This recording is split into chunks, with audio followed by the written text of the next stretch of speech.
కాంగ్రెస్ అధ్యక్షుడు అటు డిఎంకి కాంగ్రెస్ అభ్యర్థుల ప్రచారం కొరకు మల్లికార్జున ఖర్గే గారు నిన్న పర్యటన చేసినటువంటి సందర్భం.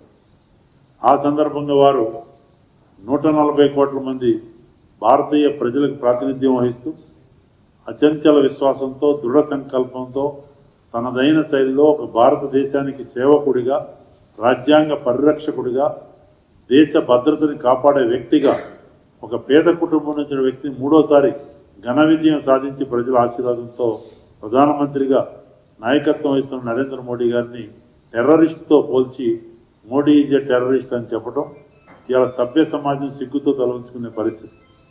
మరి మల్లికార్జున ఖర్గే గారు ఆ బ్యాలెన్స్ కోల్పోయి మాట్లాడిందా, ఉద్దేశపూర్వకంగా మాట్లాడిందా, అయోమయంలో మాట్లాడిందా తెలియదు. కానీ ఇంకా దాన్ని నా ఉద్దేశం అది కాదు, ప్రతిపక్షాలను టెర్రరైజ్ చేస్తుందని చెప్పడానికి అతుకుల బొంతగా సమాధానం చెప్తున్నాను.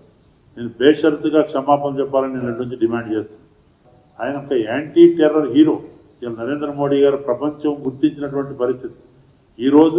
ఈరోజు పెహల్గాం యొక్క ఇన్సిడెంట్ సంవత్సరం అయినటువంటి ఈరోజు 22 ఏప్రిల్న టూరిస్టుల పైన నిర్దాక్షిణ్యంగా మతం పేరు చెప్పి మతం ఎవరిదని తెలుసుకొని వాళ్ళని పాయింట్ బ్లాంక్లో అతి దారుణంగా చంపినటువంటి రోజు ఈరోజు.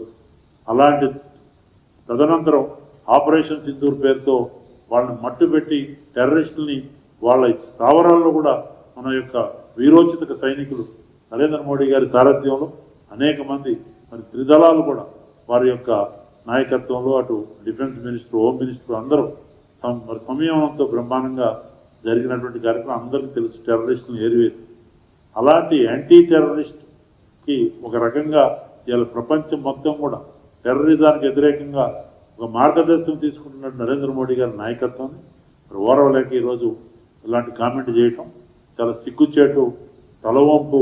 ఆ పార్టీ నాయకత్వం మాట్లాడదు, రాహుల్ గాంధీ ఖండం చేయడు, స్టాలిన్ ఖండం చేయడు, ఎవరూ చేయరు. ఇది చాలా శోచనీయం. వాళ్ళకి ఎంతసేపు స్వార్థం, అసూయ, ఈర్ష్య, ద్వేషం. పార్లమెంట్ సమయాన్ని కూడా దుర్వినియోగపరిచి రాహుల్ గాంధీ మాట్లాడిన మాటలు మీ అందరికీ తెలుసు. ఆనాడు పుల్వామా దాడి జరిగినప్పుడు కూడా అసందర్భ వ్యాఖ్యలు చేసి పాకిస్తాన్కి సంతోషపడే మాటలు మాట్లాడారు ఆనాడు కాంగ్రెస్ నాయకులు. అలాంటి పరిస్థితి చూసే నేను భరించలేక దేశీయంగా ఆ పార్టీకి రాజీనామా చేయడం పరిస్థితి వచ్చింది.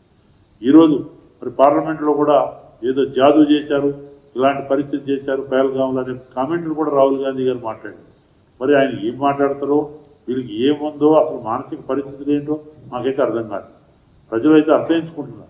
రోజు మునిగిపోతున్నటువంటి నౌక లెక్క ప్రయాణం ఉన్నటువంటి కాంగ్రెస్ పార్టీ దిక్కుతోచని స్థితిలో వరుస ఓటములతో మరి ప్రధానమంత్రి గారి యొక్క ప్రభ ఇలా గ్లోబల్ లీడర్గా మరొకసారి ఆయన పాపులర్ లీడర్గా 7వసారి మరి అమెరికా ఒక సర్వే సంస్థలో పాపులర్ లీడర్ ఎదిగిన తీరు చూసి ఓరవలేక ఈ రకంగా మాట్లాడటం, వాళ్ళు చేసిన కార్యక్రమాలు ఏం చెప్పుకోలేక ఈ రకమైన పరిస్థితి దిగజారిపోయారు. ఇలాంటి మనస్తత్వం ఉన్నటువంటి అపోజిషన్ అంటే ఒక నిర్మాణాత్మక క్రిటిసిజం చేయొచ్చు, కానీ టెర్రరిస్ట్ అనే పదం ఉపయోగించి అతి దారుణం, క్షమించరానటువంటి పరిస్థితి. మరి ఈరోజు దేశవ్యాప్తంగా నిరసన కార్యక్రమాలు కూడా నిన్నటి నుంచి కూడా జరుగుతున్నాయి. మరి మహిళా బిల్లు వ్యవహారంలో కూడా మోసం చేశారు, గతంలో చేయలేకపోయారు, మహిళలకు ద్రోహం చేశారు. అనేక రకాల దేశహితంగా అనేక చట్టాలు వస్తుంటే ఏదో జాతి చేసి సభ నడవకుండా చేయడం, రకరకాల కార్యక్రమాలతో రాజ్యాంగాన్ని అపహాస్యం చేసినటువంటి కాంగ్రెస్ పార్టీ నాయకులు ఇవాళ సాక్షాత్ కాంగ్రెస్ అధ్యక్షుడు, ఒక ప్రధానమంత్రి 140 కోట్ల మంది మరి పాపులారిటీ సంపాదించుకొని బ్రహ్మాండమైనటువంటి మెజారిటీతో 3వసారి ప్రధానమంత్రి అయి ఇవాళ ఆత్మనిర్భర్ భారత్ వైపు, వికసిత భారత్ వైపు అడుగులేస్తున్నటువంటి ఒక సుపరిపాలన చేస్తున్నటువంటి వ్యక్తిని, బలహీన వర్గాల నుంచి వచ్చినటువంటి వ్యక్తిని, పేద కుటుంబం నుంచి వచ్చేటువంటి వ్యక్తిని మరి ఈరోజు ఈ రకమైన వ్యాఖ్యలు చేయటం ఇది సభ్య సమాజం కానీ ప్రజలు కూడా క్షమించరు. ఇది బేషరతుగా నేను డిమాండ్ చేస్తున్నాను. క్షమాపణ చెప్పాలి, అపాలజీ చెప్పాలి ప్రధానమంత్రి గారు.